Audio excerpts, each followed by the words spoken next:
I'm here with Jason Hartman, and we're going to be talking about the Wildland Firefighter Week of Remembrance. What do you remember from June 30th, 2013? I do remember that day pretty well. Uh, I was on a fire assignment, but it was a pretty run-of-the-mill day as far as fire assignments goes. It was near Pagosa Springs, Colorado, the West Fork complex.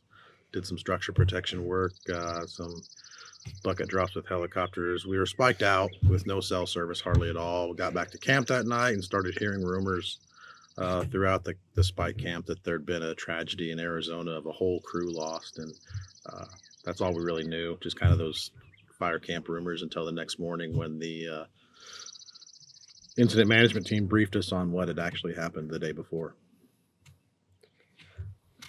Why do you think Yarnell Hill is so significant in modern wild firefighting?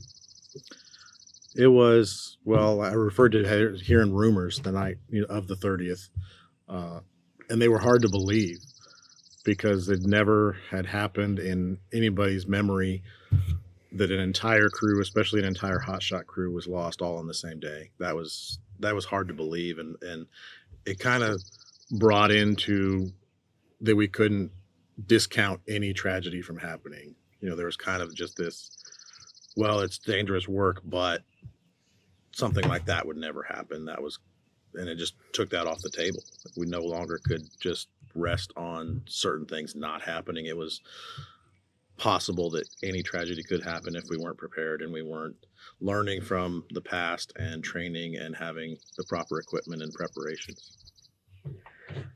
Now, as the head of an agency sending out wildland firefighters every year, what do you think about when you're sending these people out on fires? A lot of ways it hasn't changed from when I was a fire staff of the agency and going out on assignments more regularly, that I wanted to make sure that everybody was properly trained, had the proper gear, and it was well maintained and in the working order, had the personal protective equipment, had learned all we could from the past and the present, had learned from past tragedies, had learned from current weather conditions and science of fire behavior. Uh, Still want all those things today, even though I'm not going out. I'm just helping support people go out. I'm just less hands on with that. I support it through giving them the time to do it, providing the budget to make sure we have the supplies. I'm not going and checking the condition of the equipment myself anymore, not hands on, more background support role.